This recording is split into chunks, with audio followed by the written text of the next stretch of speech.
maintenant, on va essayer de parler de la période.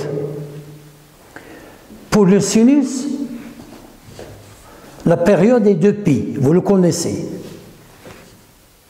On a ici sinus x plus 2pi est égal sinus x plus k fois 2pi, qui est égal à sinus x. Puisque si 2pi est une période, ben, le nombre k c'est un nombre entier relatif, il peut être positif ou négatif, on peut aller dans le sens positif ou le sens négatif, donc j'aurai toujours sinus x. Et par définition, la période, en général, c'est f de x plus t est égal à f de x. Donc, sinus x plus t est égal à sinus x. Et là, c'est le produit de la période par un nombre k. Bon, cosinus, même chose. Ce qu'on a dit pour le sinus, il est vrai pour le cosinus.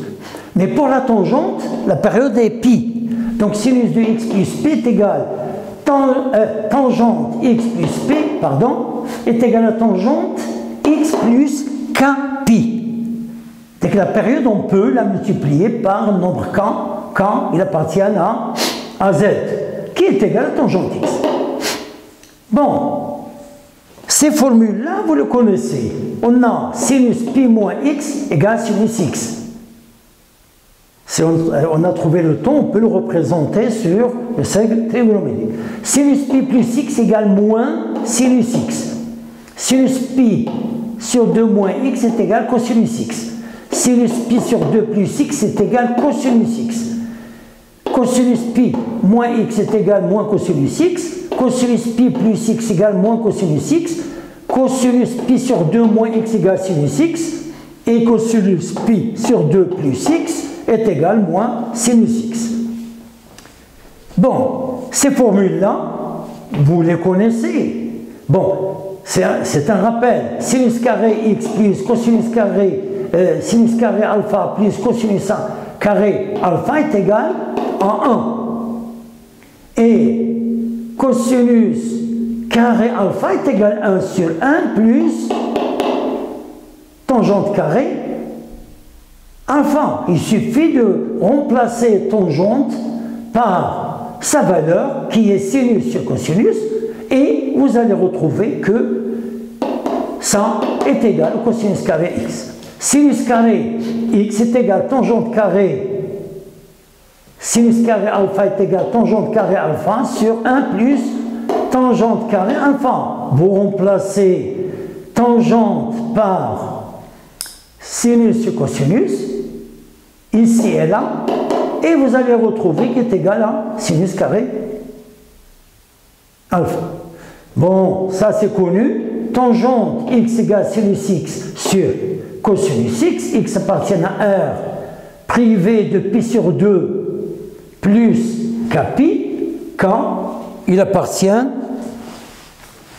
à z. Et cotangente x est égal cosinus x sur sinus x. X appartient à R privé de k pi. K appartient à z. Pourquoi? Parce que pour le sinus, il s'annule où? Il s'annule ici et il s'annule là. Ici on a pi. Donc si je donne à sinus x, je lui donne 0, je vais trouver 0. Donc, on peut enlever le 0. Si je donne à x pi, sinus pi égale à 0. Donc, je peux enlever le pi. Et si je donne à k 1, à k, je donne 0, je me retrouve là. Si je donne à k 1, je me retrouve là. Si je donne à k-1, je me retrouve là, moins pi.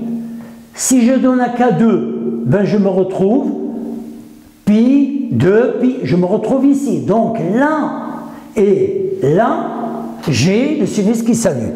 Bon. Pour la tangente, c'est le cosinus qui s'annule.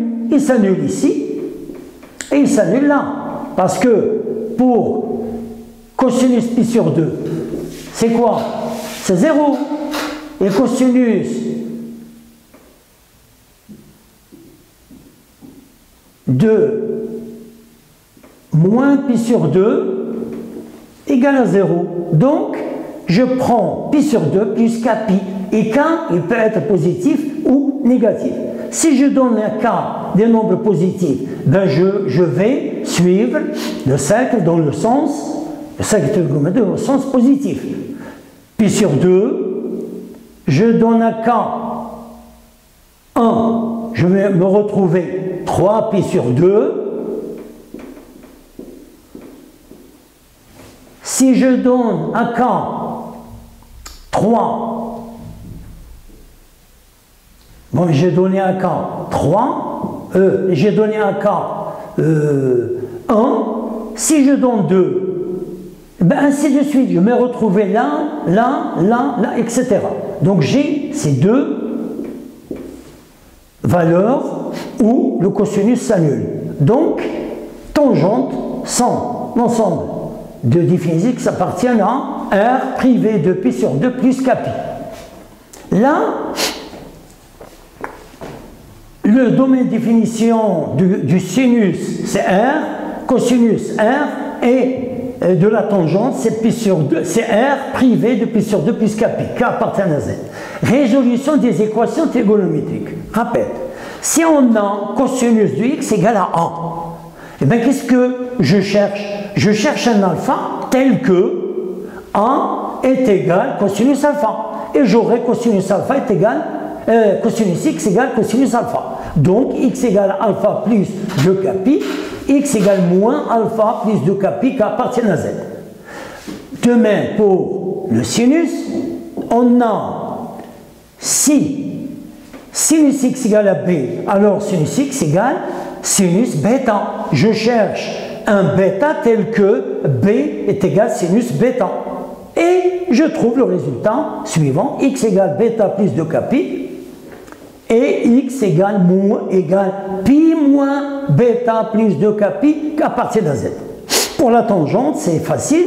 Si tangente x égale à c, je cherche un angle gamma tel que c égale tangente gamma. Donc j'aurai tangente x égale tangente gamma, x égale gamma plus k pi qui appartient à z. Ben voilà, un petit rappel. Et j'insiste sur ça, si jamais quelqu'un ne comprend pas une formule, ou bien il ne sait pas d'où elle vient, n'hésitez pas de me contacter et je vous l'expliquerai. Donc, voilà, c'est un rappel que vous devez retenir avant d'entrer dans la deuxième partie qui est importante, c'est le programme de la classe Sciences Maths et la classe Sciences X, etc. Donc, je vous encourage et à la prochaine vidéo.